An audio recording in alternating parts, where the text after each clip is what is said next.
So we all know that the early generation Pokemon AI is bad, right? It's stupid. It's dumber than I was when I was 5 years old, although I was really, really dumb. But how bad exactly is it? Today we're going to find out. Abysssoft has uploaded a video about how bad was the trainer AI in Pokemon. We're going to see exactly how terrible it was. I asked if it was okay to react to this video. They said yes, thank you for asking. And I said thank you so much for allowing me the opportunity. Let's go. The battle AI in Generation 1 can make some very bad decisions, and sometimes it selects moves that can even soft lock the game. Today we'll be analyzing the AI in Generations. I do love, I know, I'm sorry I'm pausing already, but I really love how the sprite changes as you go through the game with Gary. I don't know if that happens really for any of the other rivals, but you can see him getting like more experienced, more confident. He gets some sick drip. Like, where did he get that jacket? He changes his haircut. Like, this guy has time to go and get a haircut in the middle of a race to get all the badges because he's always ahead. He doesn't even care. He has time to stop off and maybe have like a bite to eat. His ball even changes. Goes from no ball to Pokeball to whatever that one on the right AI is. In Generations 1, 2, and 3 to see if it's as bad as everyone remembers. So let's go back to 1996 and see what kind of AI you can make with duct tape and safety pins. I always say that the Generation 1 Pokemon games are held together with duct tape, hopes, and dreams, and I feel like it's so true. I feel like they just had a ritual. They put the games in the middle of a ritual circle and then prayed to one of the gods. I'm not really sure. They just picked one, and they just materialized this. This game disappeared. The AI in Gen 1 breaks down across 5 different categories, and the first we're looking at is the simplest, Wild Pokemon. Wild Pokemon are incredibly basic as they select their moves at random with the probabilities being roughly equivalent, and they have 2 quirks shared by all AI control. Sorry, I'm so My Hero brains because My Hero Academia is coming to an end. So as soon as you said quirks, I was like, oh, My Hero, or one for all for one. But why does it break up like this? Why is the bottom right got 0.7% more than the one above it? But then the 2 on the left, oh, I get it. It's because they're right-handed. Every single wild Pokemon in the game must be right-handed. Pokemon we need to look at PP and empty move slots. Each of their moves has unlimited PP, so they're free to spam them as much as they want, but... Oh, empty move slots. Well, I guess no, the top left should always be filled. Huh. It is very annoying that they have unlimited PP in Generation 1. I mean, I get it. Like, it's pretty hard to program in restrictions like that for everyone, especially when you're on such a limited time frame. But that does cause the soft lock later on. What if a move slot is disabled? If the AI decides to use a disabled move, it will run the random move function until it selects one it can use, which is also true for empty move slots if the Pokemon doesn't have a complete move set. Honestly, I'm just surprised that they actually have a failsafe in place for disable. I didn't think that'd be the case. I mean, you can fish inside of gym statues. The fact that they even thought about disable working on other Pokemon, I don't know, I'm kind of impressed. And since we're on the topic of movesets, let's look at how the AI learns moves. As its Pokemon gain in level, the moves fill up the slots until they're full, and then it goes up. It keeps pushing up, so forget tackle. Needs to learn a new one, it deletes the top move, with the remaining ones being shifted up and the new move being added to the bottom. But what if it already knows the new move? Looking at a level 42 Jolteon, you might expect it to know Quick Attack, Double Kick, Pin Missile, and Thunder Wave, but these aren't the moves it would actually know. Oh, wait, because Quick Attack is a level 1 move? But also Thunder Shock was a level 1 move. Wait, how does this work? How do level 1 moves work in Pokemon Blue anyway? Because they're not really supposed to have them unless, I suppose, like a level 5 Jolteon used by the AI would have the 4 moves at the top. Maybe that's how it works. Because with the player character, you're waiting until level 16 for Thunder Shock, and you're gonna like it. With its starting moveset. Also, can I just say this moveset is atrocious. They don't teach it Thunderbolts at any point. They give it agility at level 47. Who gets to level 47 with a Jolteon? They're like, yes! Oh, finally, I can be fast. We see that when it hits level 8, it will replace Tackle with Sand Attack, then skip Thunder Shock and Quick Attack since it already knows them. Double Kick replaces Quick Attack, and Pin Missile replaces Thunder Shock, so... And it just the greatest moveset of all time. I mean, just look at that. Where could you go wrong? You've got accuracy drops, you've got fighting type, you've got Pin Missile. I mean, you really can't complain with this. When it learns Thunder Wave, it gets rid of Tail Whip, leaving it with a slightly different moveset than you'd expect. This sequence holds true for most trainers, except for a few that sub in different moves, and with wild Pokemon taken care of, we're now ready for the trainer AI.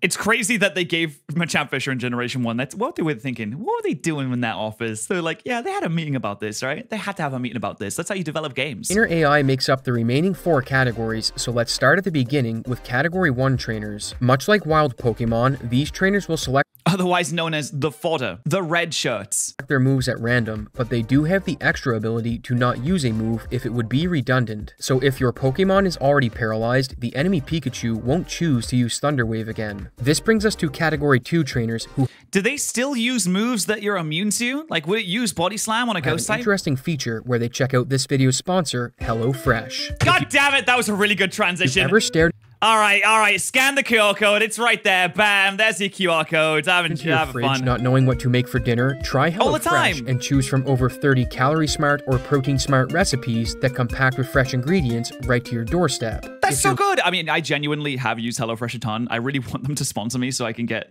so they can send me meals because I think it's really good. So, hey, if you're watching HelloFresh, they're not watching Looking to indulge, there's nothing better than a decadent treat after a fantastic meal. And HelloFresh couldn't agree more, with new subscribers getting free dessert for life, meaning you can dive into a free dessert item with free dessert for life? Sometimes life gets in the way and we don't have time to cook a meal, but HelloFresh's assortment of quick and easy meals includes some recipes that only take 20 minutes. Did I say cheeseburger soup up there? HelloFresh's assortment of quick and easy meals cheeseburger soup includes some recipes that only take 20 minutes, which lets you speedrun cooking so you can get back to doing what you enjoy more quickly. Like learning about trainer AI in Pokemon. I've been satisfied with every HelloFresh meal kit I've ever received.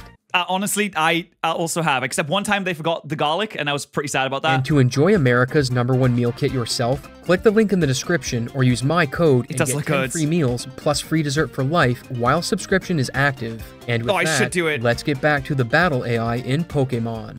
Maybe you should use Abysssoft Mate 10. When it comes to Category 2 trainers, they only have a single feature that differentiates them from Category 1, and that's what they do on turn 2. Category 2 trainers will prioritize setup moves. Oh, wait, there's also a category of trainers that use, like, X items, aren't there? Second turn, with setup moves generally falling into 3 categories. Moves that have an effect on the user or target stats, damaging moves with a special effect, and healing moves. So that's funny that Swift counts as a setup move. Why the second turn and not the first? This feature was likely intended to be used on the first turn, but the developers possibly fell victim to an off-by-1 error. There are lots of ways this error can occur, but a common method is when someone forgets that computers start counting from 0. So by entering the number 1 for the turn, the AI should use a setup. That's an easy mistake, but also I feel like they should have tested that. If they're specifically programming in a feature, it's like, these trainers will use setup moves on the first turn. All it really takes is to go and battle them and see what they do on the first turn. Do that about 10 times to see if it works. Move, the game will actually read that as being turn 2. There are lots of weird combat bugs in Generation 1, but those are beyond the scope of this video, and it's now time to explore the hardest AI that a trainer can have.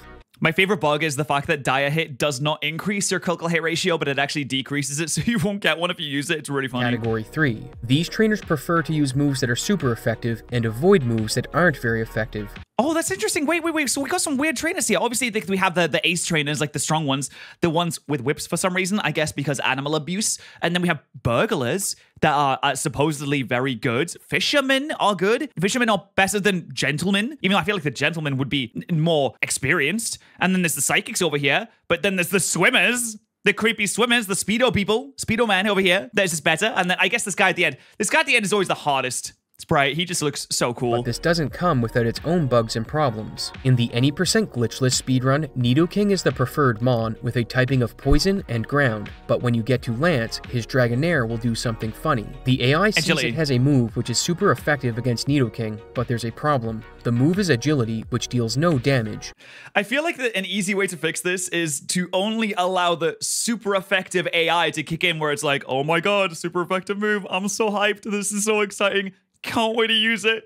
Here we go, baby. Only have it kick in if the move actually would do any damage. Is that not? I mean, if it has base power, maybe. If move have power, do super effective thing. If move not have power, do not do super effective thing. bang, because it just gets stuck in a loop of infinitely using agility. And believe me, this Dragonair, it's so fast. God, it could speed past your window. You wouldn't even notice. It just did it. Did you notice? Nope, didn't think so. Meaning it prioritizes a move that will never deal damage. When it comes to not very effective moves or moves the target is immune to, the AI discourages them if it has other moves it can select. It discourages. It's like, oh, hold on, don't use those moves unless you really want to. I mean, you shouldn't use those moves. They're terrible.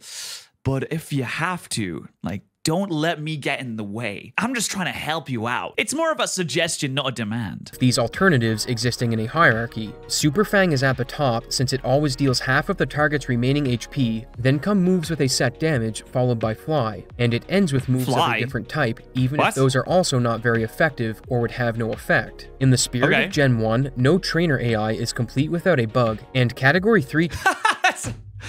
Wait, that's a great line. I love that. Let's... In the spirit of Generation 1, no trainer AI is complete without something broken. Trainers will sometimes select a move they consider to be super effective against dual types, even if the secondary type nullifies the damage bonus. This is due to the table the AI uses to look up type effectiveness. Take the example of a Victory Bell and the AI having a Pokemon with a Poison type move. It would see from looking at the first type that Poison is super effective and decide on that move, but since the... Oh my god, it actually just goes down the line, finds the first thing, and then's like, all right, that's good enough. Yep. Don't need to look any further than that. I am good. It's like reading a menu, except you read it point by point and you find something that you think sounds kind of okay. And you're like, yep, that one. Don't need to see the rest of the menu. It's fine. Just want that one. That sounds pretty okay. I mean, I'm not like super excited about it, but I don't need to see the rest of the menu. No, that's fine. Type is Poison, and it's stored later in the table. The AI never sees it. So Victory Bell only takes neutral damage, despite the computer thinking it's super effective. To be fair, I mean, it's still the best move it could use in that scenario. I mean, what else is the reason going to use? Focus Blast? Wait, that's a fighting type move. Flamethrower. That's what I meant to say. They both have Fs at the start. Very confusing. Category 1 through 3 cover almost every trainer, which leaves us the Gym Leaders, Elite Four, and a couple sneaky trainers with special AI layered on top of them. One of the biggest advantages these trainers gain is the ability to use items. With Brock, it's quite simple, as he'll full heal any status effect you afflict him with, but the Elite Four are a bit different. They always spam potions. Lance has a 50% chance to use a Hyper Potion if his active Pokemon is below 20% of its max HP, but... Wait, 20... Wait. There's a 50% chance? So, does he have a cap? Agatha has a slightly different ability. While she does have a high probability of using a Super Potion... A Super Potion? What an idiot! Oh my god, it's because she's old. Back in my day, all we had was Super Potions, and then we liked it. Now we got those newfangled Hyper Potions. You're telling me they're supposed to do more healing? No, I got my healing just fine. My grandma gave me super potions. I'm never gonna upgrade, no sir. She does have a small chance to switch out her active Pokemon mid-battle. On the extreme end of switching, there's the Juggler, who has a 25% chance of switching out their active Pokemon, which they can do 3 times on each member of their party. And now that's cool. I love when specific trainer types have their own little gimmick that matches them. He's a juggler. He's juggling the Pokemon. It makes sense. It's cool. It's interesting. It's like the gambler in Let's Go Pikachu and Eevee. He's a gambler, so he's gambling on using Oko moves to win. That's all he uses. He just uses Oko moves. And I think that's so sick. I think there should be more trainer classes that are themed and have cool little things about them that make them unique and special rather than, oh, it's just another guy with a seal. And there's also a bug with how the computer uses items and switches out. Normally, if a player takes either of those actions, it will always happen first no matter what move the AI selected. But the AI itself doesn't gain priority when using items or switching. This means it can take a hit before using an item or switching out, and I always thought that was weird. That you could just heal seconds. The bizarreness doesn't end here. When an AI decides to use an item, it still runs the calculation to select a move, and it will respect the priority of that move when it uses the item. If its active Pokemon is slower than yours, it will act second, but if the move it would have selected is Quick Attack, then its priority is bumped, and it acts first. The last bug we'll look at is Lorelei's Dugong, as it was so broken in red and blue. Oh yeah, this caused so many soft locks. I bet this ruined at least a few kids' days. Required or lives, actually. Extra code in yellow version to fix a soft lock. If you have a poison or fighting type Pokemon and use Rage, you'll continue using the move until you or the opponent faints. And how did they figure this out back in 1996? Surely no one is using Rage in the Elite Four. How do you get to the Elite Four with Rage on a moveset and click that move? Seriously. At some point before then, you'd realize, oh, that's right, Rage is dog water. It's a terrible move. I'm not going to use that. How do you even get in this situation? Since Dugong has Rest, a psychic type move that it sees as being super effective, it will use Rest in an endless loop if you're too weak to kill it in a single hit. They fixed this in yellow by adding code that give it a high chance to ignore using a super effective move which prevents the soft lock, and it's specifically just for this Dugong as well, which is really funny. Brings us to how the AI selects a move in the first place. Every move starts with 10 as its priority, then calculations are performed depending on what categories the trainer has applied to it. For a trainer with categories 1, 2, and 3, it first checks to see if the target is statused, then adds a +5 to any move that inflicts a status if the target already has one. It then looks for a setup move and gives those -1 if it's the second turn, followed by type checks, giving -1 to super effective and +1 to resistances, with the lowest priority moves being selected for use. Oh, okay, so it's you. Okay, yes, it's just selecting the lowest one. But since there's a tie there, I guess it just does a coin flip, or it chooses randomly between the two. And that's it for Gem 1. The key. Wow, there's really not a lot going on there. It is incredibly simple, but you know, it had to be incredibly simple. They were making it on a pretty tight time frame, and look, it works. It's not like it didn't work, right? Here is that complexity was added incrementally by layering small changes onto the AI, but it was easily exploited due to its simplicity. And rather than add more patchwork fixes to this system like they did in Yellow, Game Freak overhauled the entire system for Gen 2.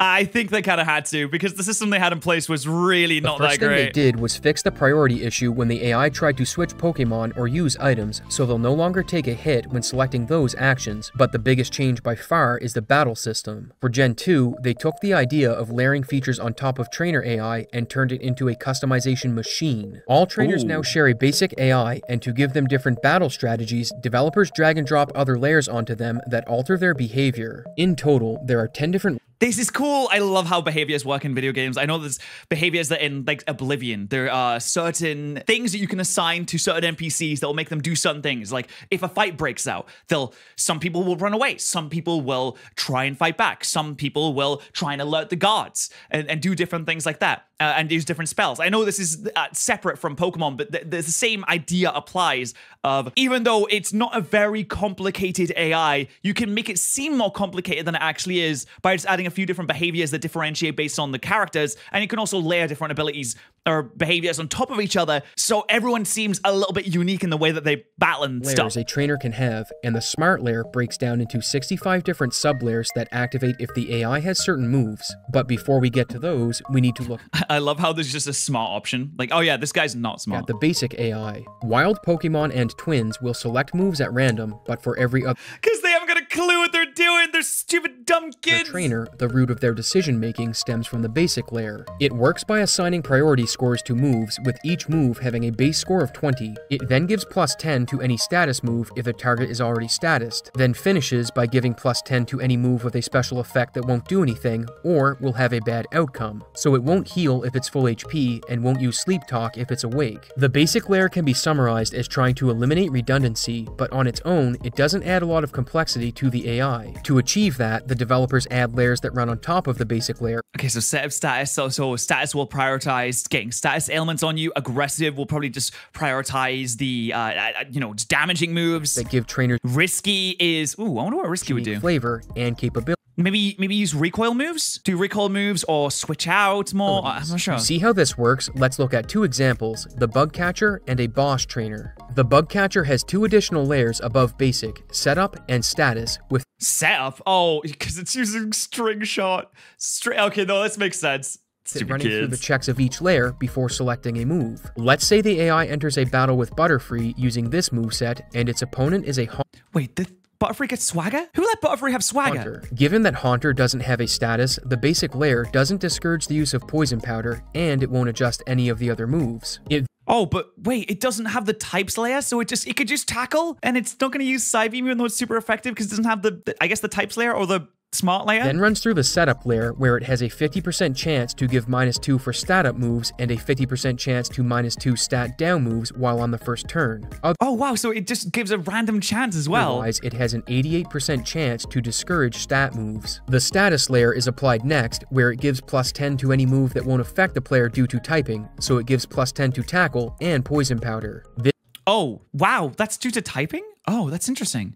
I guess you can't poison powder a poison type, right? Shouldn't everyone have the status layer then? This leaves Psybeam and Swagger at 20, but let's assume the setup layer succeeded in its check for Swagger and gave it -2, so Swagger would be the move selected. There are two things worth mentioning about this. There's something called the first turn clause that adjusts what the AI interprets as being the player's first turn. Let's say the player switches in a new Pokemon and uses an item. The AI doesn't count this as the player taking a turn, so the next turn would be that Pokemon's first turn. No, of course, no, it doesn't count. As far as the AI is concerned. The second thing you might be wondering is why didn't the super effective Psybeam get prioritized above Swagger? And because it doesn't have any kind of typing layer, so the trainer doesn't even understand what types are, which would actually make sense if you consider a child is just out with his Butterfree. He doesn't know that Haunter's a poison type. He's like 4 or 5 years old. He hasn't got a clue what's going on. And that's because none of the bug catcher's layers tells it to. That feature is reserved for the types layers, which is applied to some trainers.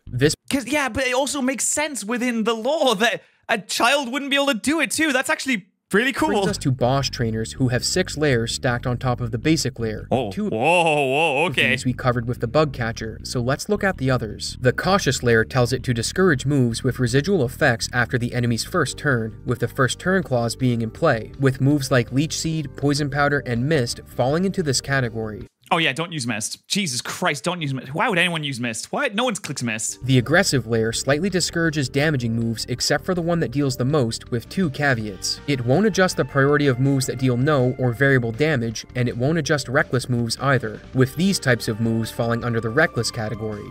Multi-hit? Wait, multi-hit? Rampage? Wait, Rampage? What? Is this a move? Oh, the Rampage moves like Outrage and Thrash and stuff like that. Oh, it's a classification. Oh, okay, double hit explosion. I just saw explosion and double hit, and I was like, oh yeah, those are moves. And I was like, what the hell is multi-hit? Rampage, what's this? It's a classification move. I'm just an idiot, sorry. Hey, I'm Daniel. I'm dumb. The risky layer is applied to moves that are one-hit knockouts. If there's an alternative move that can knock out the player, it will greatly encourage that with -5 priority, and if the player's HP is full, it won't adjust a risky move. If the target has taken damage, it then has about a 1 in 5 chance to greatly encourage a risky move. And that's really smart. So you're not using risky moves, you can easily get a kill otherwise. But if it's in full health, you're like, well, I mean, like, wouldn't it be cool if I did kill it in one hit? When calculating knockouts on moves like Explosion and Self-Destruct, it doesn't factor in crits or max damage rolls. This brings us to the Smart layer, which, as I mentioned previously, has 65 different sub-layers that only activate if the Pokemon has certain moves in its moveset. Obviously, oh my God, that's too much to cover here, so let's look at an example using Golem versus an Arcanine. We'll assume it's beyond Turn 1 and that Arcanine has taken some damage, and after the basic setup and status layers have run their checks. This is such a good video, by the way. Can I just say this is a really, really well-made video that's explaining things in a very easy-to-understand way that is concepts that, I mean, I probably wouldn't be able to get if someone just tell me. I'd be like, that's a bit like too much. It's a bit complicated. But this is really well edited. It looks good. It's very well explained. Like, this is fantastically done. I already hit the like button. I already subscribed. But hey, maybe you should go over there and subscribe as well, because Abysssoft releases fantastic videos, and also try their HelloFresh code, because I'm sure that would help them out and they'd appreciate it a lot too. We're at the following priorities. The cautious layer doesn't affect any moves, but the aggressive layer adds +1 to Fire Punch and Defense Curl since they don't deal the most damage. And it ignores Self-Destruct since it's classified as risky. The risky layer itself has a 1 in 5 chance to greatly encourage Self-Destruct. So let's say the check fails and does nothing, which brings us to the Smart layer. Oh, so it just randomly self-destructs sometimes? That's really funny. The Smart layer has I mean, I guess that feels like it's how it works when you play those older generation games. It feels like sometimes the Golem will just randomly self-destruct. And it does. That's how it works within the AI too. Specific logic for self-destruct, where it +3s the move if this is its last Pokemon and the player has multiple Pokemon left on its team. If it would just guarantee a loss. AI has more than 1 Pokemon left, it skips that check and instead will +3 the move if the player's HP is above 50%. But if the player's HP is between 25 and 50%, it has a 92% chance to add the +3. Since the player's Arcanine is at 80% HP, self-destruct gets a +3, which means that Earthquake will be the move the AI selects. Damn, that's incredibly specific. Wow. Generation 2, the devs focused on giving each trainer group their own identity through customization, with the system being incredibly robust in how it can be applied as That is so cool, and it does feel in the games when you play through them. I played through this game so much, like a ridiculous amount. I played through Pokemon Blue and Red a ton of times. I played through Gold and Silver a ridiculous amount of times. The first time I played through Gold and Silver was on one of those cartridges that you could buy that had 100 different games on it, and Crystal was on it, and it wasn't even in English. And I remember finding a Growlithe outside of Faulkner's Gym City, Violet City,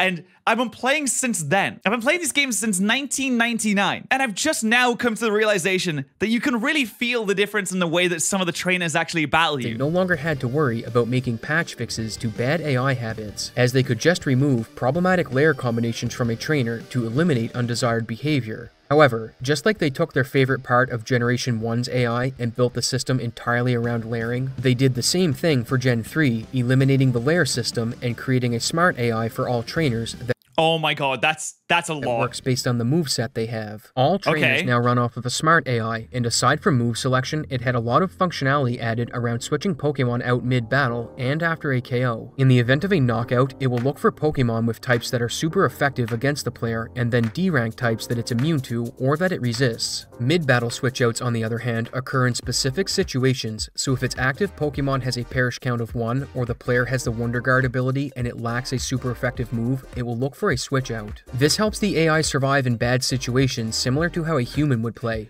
But I always feel like the AI does switch out in really random situations, like the situations that simply just don't make a lot of sense too. Where this generation gains its real competitive edge is in how it selects moves. The Smart AI has 6 basic checks it runs through when appraising a move, and in this gen, the move with the highest score is chosen instead of the lowest. They still use scores. I wonder if they still use scores to this day. We're probably going to find out, but just having a random number get assigned and that's how they choose it just feels so weird. It feels like almost archaic. I mean, it's clearly works, but... The first thing it does is ignore and discourage moves that would fail, so fighting moves on a Ghost type or using Earthquake on a Pokemon with Levitate would both fall into this category. Next, it looks for a kill, with any move except Explosion getting a +4, and priority moves that can kill get an additional +2. Oh yeah, it sees a kill. You always hear about this when people are doing like high-level Nuzlocke runs on Pokemon Emerald Kaizo or something like that. If the AI sees a kill, they're gonna go for it. If a move can't achieve a knockout, the AI slightly discourages it as long as it isn't the highest damaging move and hasn't been previously discouraged or is power 1. The next check is performed 69% of the time with Wait, what? Status, power 1, previously discouraged, and the highest damaging move all getting a bonus if they are doubly super effective. In the other 31% of the time, priority isn't adjusted on these moves, and in this gen, the AI now observes PP, with any 0 PP move getting a -100 to its priority. That's quite a The AI now observes PP, for the Smart AI, and those are only its basic checks. Almost every move has specific logic that it runs through to determine priority, so let's look at a few interesting ones. Health restoring moves get -3 if the AI is at full HP, but if it's below full and is faster than the target, the moves get deranked even further. If it's Oh, it gets minus if it's at full HP? I guess because it could get damaged on the turn and then it would heal back up to full. Slower than the player and its HP is 70% or higher. If it's slower than... Wait. It has a high chance of discouraging the move, but in the small chance that check fails or it's below 70%, it has a high chance of encouraging it.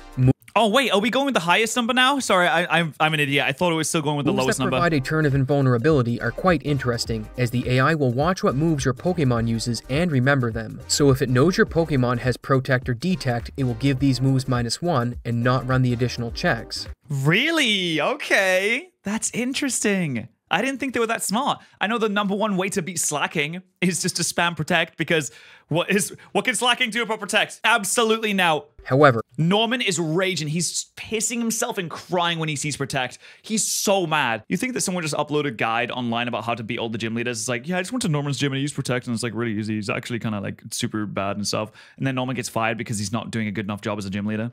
If you've never used those moves, it has a 69% chance to +1 them if any of the following conditions Why is it 69? are true. It's faster than the player is badly poisoned or leech seeded, or it's hailing or sandstorming and the AI is immune to the other weather effect. And you did hear that correctly. An ice type will try to stall with these moves in a sandstorm, the same with ground and rock and hail, likely a bug or oversight by the developers. Okay, I mean, how many ice types are really using Fly in Generation 3 though? The amount of apart from like Articuno maybe we could cover here is endless. And remember when I said the lair system was eliminated? Well, it turns out it wasn't entirely destroyed. Oh no, it's still there. It still has the remnants. In particular, the lair it applies applies to the biggest change in this generation, the doubles battle, as it has some odd quirks. The first check concerns using moves on an ally, so Will-O-Wisp and Toxic are greatly encouraged on a teammate with the Guts ability, provided it isn't statused and has high HP. What? Okay, that's really... have I even seen that happen? Does that even happen in the game? Like, I know there's AI specifically for it, but is there a double battle in which this actually comes into play? Next check evaluates skill swap, as an ally with the Truant ability will be greatly encouraged to be targeted, and okay, this is straight up out of Colosseum. Did they just give the same AI to the Colosseum and XD developers? They probably did. And that's why it has like kind of smart AI that you don't see in the games. That's why it feels like Colosseum and XD are harder, because in general, double battles are, you know, more difficult battles. And there's cool little AI quirks that works in them as well. And they must have just shared the same AI. Allies with Thunder in their moveset, while the user has the Compound Eyes ability, will also be encouraged as skill swap targets. What? I can't think of any situation where that actually happens, If it's though. considering the player as a skill swap target instead, it will be highly encouraged if the user has Truant, and slightly encouraged if the target has Shadow Tag or Pure Power. But no one has Truant that can use skill swap, though. What? They programmed... Oh my god, they did it for randomizers. They knew that randomizers were going to become popular. They knew it, and they did it for randomizers. They were secretly programming parts into the game. They're like, oh, when these people run these games and these randomized versions with the abilities all over the place, they're going to love this random little quirk of AI that I spent 6 hours programming. Otherwise, skill swap receives no changes. Earthquake and Magnitude are quite interesting, as they will only be slightly encouraged if the user's ally is immune. If it's super effective against them, it gets highly discouraged, otherwise it's at -3 priority. It's also highly discouraged from using an electric move if the target's partner has Lightning Rod, and the final check it runs is if the AI is statused and doesn't have the Guts ability, in which case it discourages Power 1 and status moves and encourages the highest damage move as well as other damaging moves. Oh, why? Because it's gonna die soon? Like Generation 1, the AI also has a bug when evaluating type immunities. Take Girafarig for instance. If the AI is a ghost type, it won't see that Girafarig is immune to ghost attacks, as something breaks when it looks at its secondary type, and it forgets that despite Ghost being super effective to Psychic, its normal type has rendered it immune. And oh, that's really funny. So when he sees the last thing, it just sees the last thing. It's like the last page of the book, and they're like, this page is very nice. I've completely forgotten the entire book. I don't know who any of these characters are anymore. That's it for Generation 3. Now that we've seen how the AI works in the first 3 games, we can answer the question of how bad it was. Okay, to be fair, in Generation 1, it was pretty bad. But as it goes on, it gets a lot better. For casual players, you likely noticed the many problems with Generation 1's AI and may have even used exploits against Lance and Sabrina. So while this iteration may have gotten the job done, it did have many noticeable flaws. Generation 2 solved these problems by and large, and while it did have some lingering bugs, unfortunately introduced a new problem of Feraligatr looking green instead of blue. Gen 1 and new bugs of its own, like full heal not curing Nightmare, the AI damn, like that, the return did a lot of damage. What the hell? Worked well when selecting moves. However, each trainer group did battle in similar ways since they shared the same AI layers, so we got more strategy diversity overall, but not much within groups. Generation 3 was where the AI brought different strategies to every trainer as their moveset dictated how they battled, so 2 bug catchers could execute entirely different strategies depending on their team. So when it comes to the question of how bad was the AI, okay, the AI was really bad in Generation 1, awful. It was usable. It was all right in Generation 2. I mean, there's obviously still some exploits that you can make that, but it was okay. And in Generation 3, it really came into its own. It started to get nice, cool quirks. It could do high-level plays, or at least try to do high-level plays sometimes, if it felt like it. And it would say it would be at least serviceable now. It's pretty good. And then obviously, in the later generations, it just gets smarter and smarter and smarter. Answer is okay, better, and good, except in double battles. It's really amazing how the AI changed in the early days of Pokemon, but at least it doesn't cheat like in Mario Kart 64.